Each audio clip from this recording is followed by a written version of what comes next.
So Sadhguru, what are some of the things that, all of us who are here listening to you, what are the one or two things that we can do tomorrow which will increase this level of awareness, perception, thoughtfulness? Oh, you're talking about a takeaway, huh? In a sense, but an enduring takeaway. It's not lighthearted, it's not, because we've heard a lot, and I'm sitting here and saying, okay, so what do I do differently tomorrow? Let's say to learn ABC, the 26 alphabets.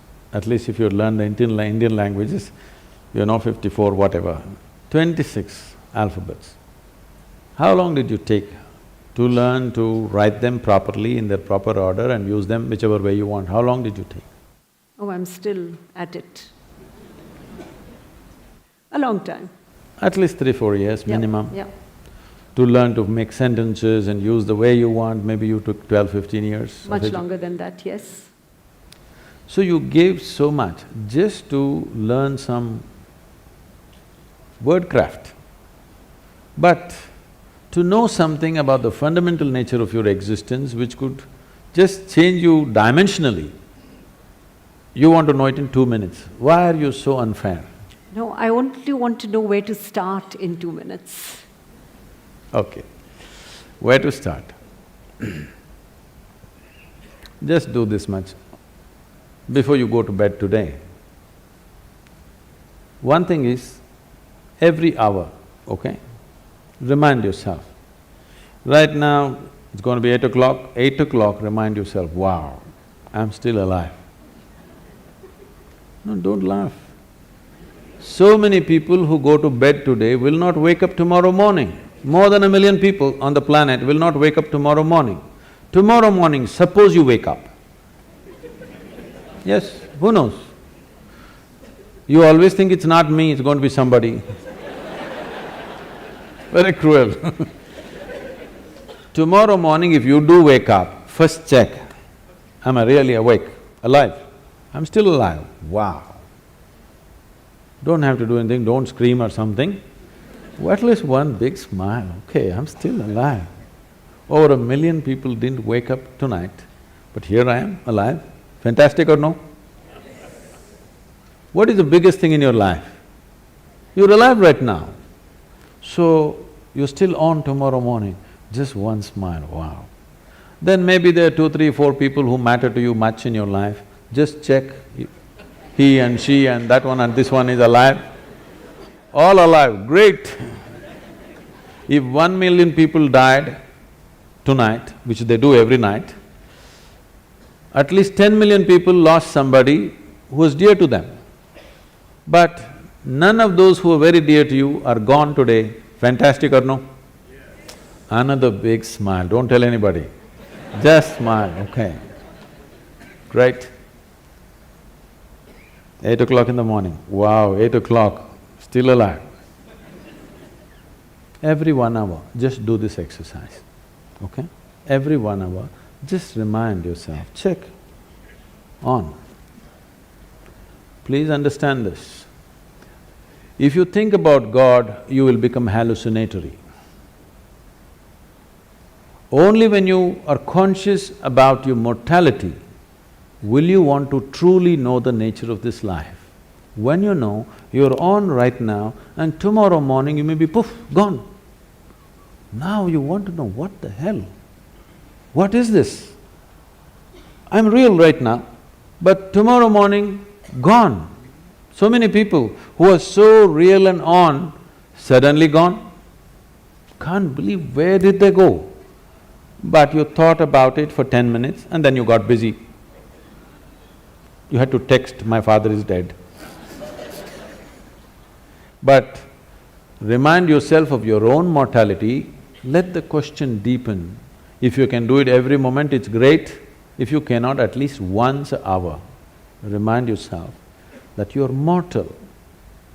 You're not immortal, you're mortal.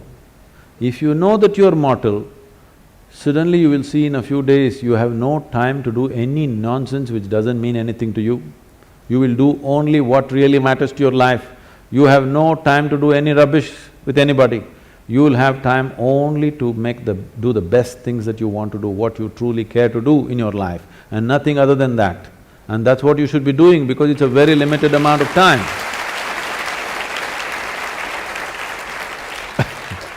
I want you to know, it's a very brief life. That is if you're a joyful person. If you're a miserable person, of course it's a long life. So, if you're joyful, if you live for 100 years, it's gone too quickly. If you're miserable, what a long life you will live, you know. So it's a very brief life. You should not be doing anything other than what truly matters to you, isn't it? Yes or no? Yes. But you're doing so much nonsense which doesn't mean anything to you simply because you think you're immortal. Otherwise, people are saying, no, I will live up to 80, maybe 100, so I will do this at 70, I will smile at my neighbor when I was 75, you know, when all my work is done. When all the property issues are settled, after that I'll smile at him. There is no such guarantee. Has anybody here come with a guarantee card for 2 days? No, you could be dead tomorrow morning. I'm not wishing that, I bless you with a long life, but it's possible, right? Every day it's happening to a million people means, can't it be you and me tomorrow morning, I'm asking? Yes or no?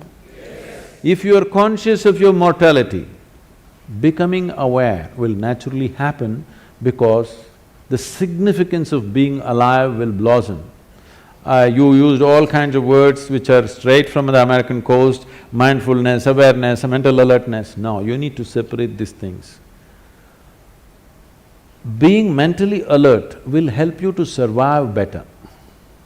If I'm mentally alert, I can drive better, I can do my work better, I can do something else better.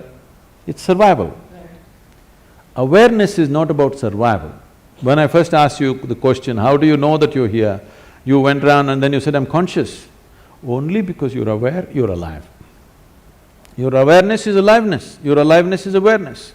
The question is only about how alive. Lot of people think if they're 50% alive, it's pretty good. Yes, you can survive 50%. But you need to understand, if we want to torture somebody, if you want to torture somebody, what would you do? You'll kill them? Suppose you got employment in hell, let's say.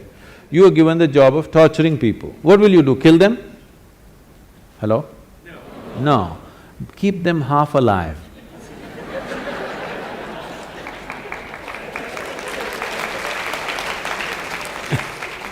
If you keep them half alive, that's called torture. So right now this is called self-torture. Maybe you're preparing for employment elsewhere. Because right from the age of 2 or 3, people, your parents are asking you, what will you become, what will you become, what…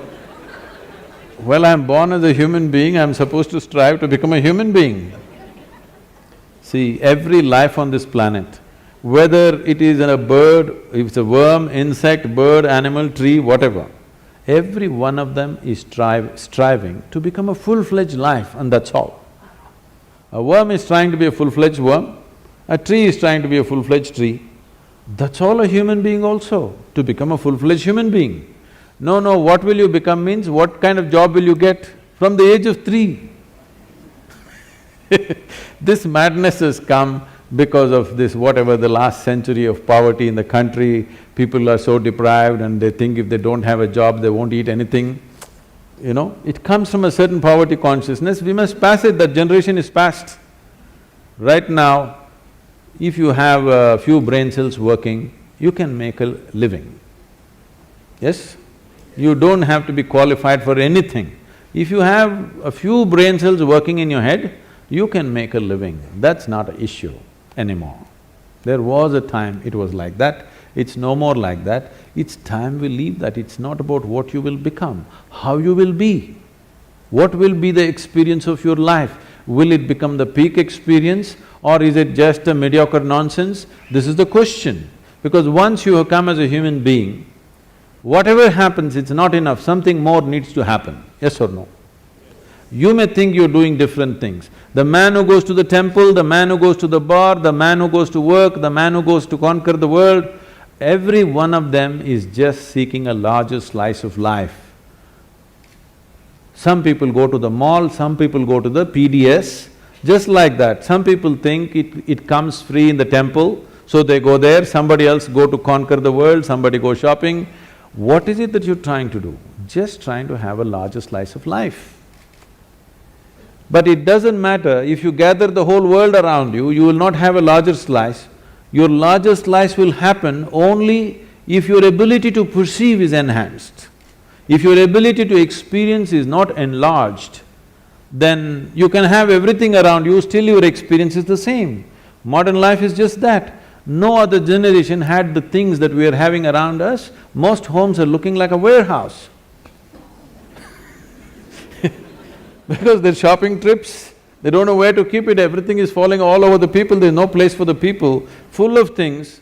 But does it bring well-being or happiness or anything? No. You cannot determine the experience of what's happening within you from outside. It has to happen from within. And it is how enlarged your experience is how big your life is. Not about socially how big people think you are. That may work socially a few things for you, but it doesn't work in terms of life. So when we say awareness, we are talking about the essential ingredient of life, because only because you're aware, you're alive, isn't it so? Yes? Now the question is, how alive? If we have to use an analogy, right now this light is, blinding me. Now, if you reduce the voltage, it'll be like this, it'll light up only that much. But they want it to light up everything, so they turned up the voltage. So if you turn down the voltage, you'll see only this much, if you turn it up, you'll see that much, if you really turn it up, you'll see the entire hall. Awareness is the same thing. Because you're conscious or you're aware, you know something. If you become little more aware, you will know something more. If you know little more aware, something more. All these words are connected. Prajna, the word guru, all these things are connected because prajna means you're conscious. Because you're conscious, depending upon the intensity of your consciousness, accordingly your vision of everything around you is enhanced. Now the word guru means, gu means darkness, it's a four-letter word,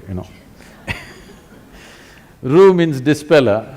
So a guru is not supposed to teach you something, he is not supposed to give you a philosophy, not supposed to give you an ideology. It is just that he is supposed to throw little more light. Little more light means, if suppose this hall is dark and you're only able to see the first two rows, you're not able to see them. If I flashed a torchlight, you saw, oh, all those people, the whole world out there. But I switched off the torch. Then you know, there is something, now I have to see. What do I need? I need a torch beam of my own, okay? This is the job. Because the children in the home where I'm staying, they're declaring, he's not like a guru, he doesn't talk like a guru, he doesn't look like a guru, he doesn't walk like a guru, he's not a guru. I'm very glad, I'm getting certified. Yes, yes. Now, about seeing everything the way it is, because if I want to walk through this, there are a whole lot of people right now, belief systems. You believe in God, all right? Now, I know in the corporate world, people have shifted this, I believe in myself. Which is somewhat misplaced, but that's okay. Both are misplaced, they produce different kinds of impacts. Absolutely. See, belief means what? Essentially, belief means you're unwilling to admit what you do not know as I do not know. Whatever you do not know, you believe. If you believe, what it does to you is, it'll give you confidence. Confidence without clarity is a disaster. Right now, let us say, I cannot see these people, my vision is not clear. But I have great confidence, I'm going to walk through these people. You know what I will do? I'll step over everybody and go, because I'm very confident, the whole lot of people like this. If my vision is clear, I will go through this without even touching anybody. If my vision is not clear, and I have no confidence, I will ask, please can somebody show me the way? But now I have no clarity, but I have confidence. It's a disastrous process. So believing in God, believing in yourself, believing in anything means, it's just a B word, you know. You're just bullshitting yourself about something that you do not know. Right, right. What is the problem? What I know, what I do not know, I do not know. What is the problem with this? If this much sincerity enters your life, come to this much. What I know, I know. What I do not know, I do not know. I don't believe anything, I don't disbelieve anything. I'm willing to look at everything.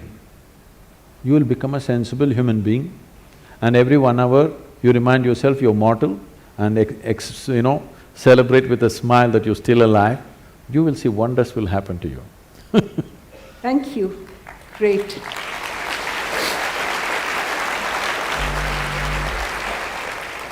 So even a free-flowing… It's 8 o'clock. No, we have more time, we have more time. I was just going to say… I'm not saying that, it's 8 o'clock, you're still alive, wow! We are all alive. That's the collective celebration.